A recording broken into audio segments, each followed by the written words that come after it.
ไม่สงค่าไม่คงพี่น้องก็ขอดังบดดังเสียงค่ะเมื่อได้มาโหทบกันดังเขาบรรเลงใส่มึงสู่แทงกำเนิงคาเนาะ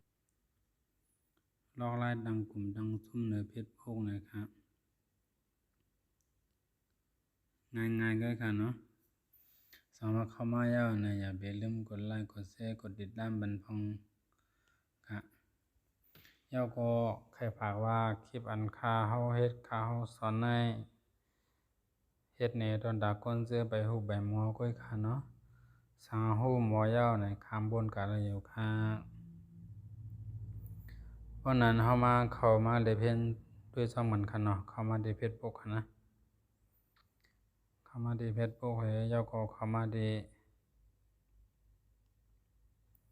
ห่าง6 คน 3ก้อนในคันนะเจ้าก็ขึ้นเข้ามาดีห่าง6 คน 3ก้อนเหมือนเก่าค่ะ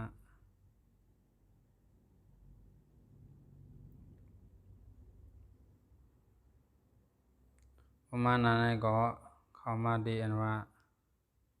สั่งในคันเนาะไก่คาเบนนะครับนะไก่คาเบนนะครับเจ้าก็ดีในเข้าใจเตรียมซื้อคันนะ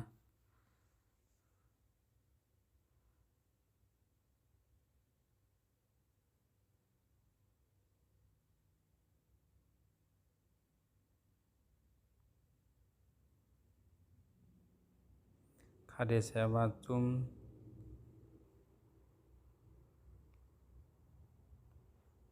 YouTube ได้ไหนครับเนาะ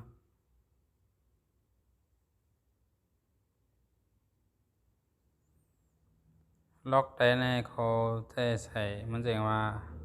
เฮาได้เฮ็ดตอนตาเฮาว่าได้ตอนตาก้นน้ำในขนาดเนาะก็เป็นตอนตาก้นน้ำก็ใส่ที่สาธารณะครับนะเพราะเป็นตอนตาส่วนตัวก็ใส่เตียนมีห้างหมักซ่อนในขนาดเนาะ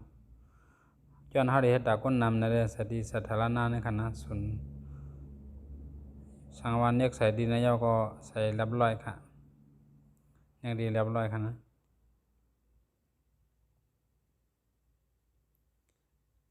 เจ้าก็เรียกดีสร้างในกำลังนะสร้างกลุ่มนะครับเนาะ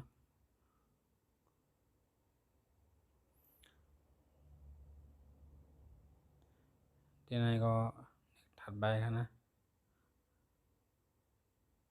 ถัดไปครับที่ไหนเขาได้ใส่แคบหางครับนะ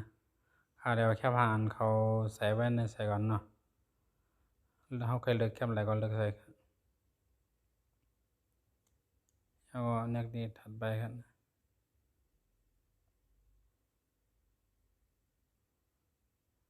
เสียงบันดังหันถึงครับนะบันดังหันถึงเสียงก็เลยครับเนาะ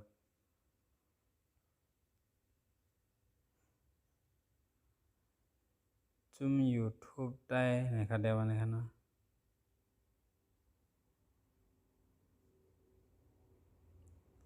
แล้วก็ถัดไปครับนะ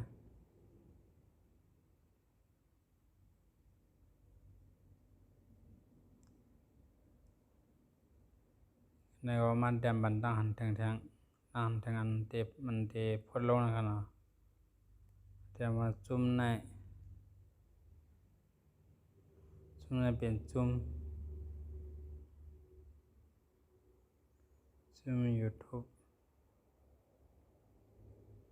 ได้ไหนก็ยาวครับเนาะยาวก็พดแล้วครับ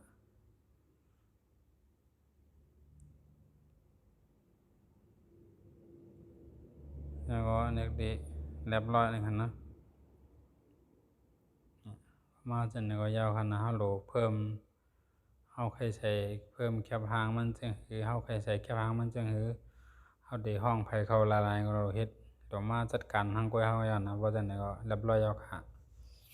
ในเปลี่ยนน้องไลน์ตั้งกลุ่มตั้งซุ่มใน Facebook นะครับเนาะเหมือนเสียงพี่น้องเขาได้ย้ำหั่นนะครับเนาะเหมือนแต่ว่าซุ่มหาการหาซุ่มนั้นซุ่มในใน Facebook หั่นนะอันเบิ่นตั้งขึ้นมาอันเบิ่นเฮ็ดขึ้นมาจังซั่นน่ะลอกไลน์มันสิเป็นจังได๋ก็ค่ะง่ายๆก็ค่ะเนาะหยาบสังคะซุ่มสวงวักว่าซุ่มแต้มร้อนม่วนกามว่าซุ่มไถแคบหางซุ่มสังซุ่มสิงเนาะเบิ่นได้แต้มเบิ่นได้จัดการมันจังได๋ก็ค่ะนะ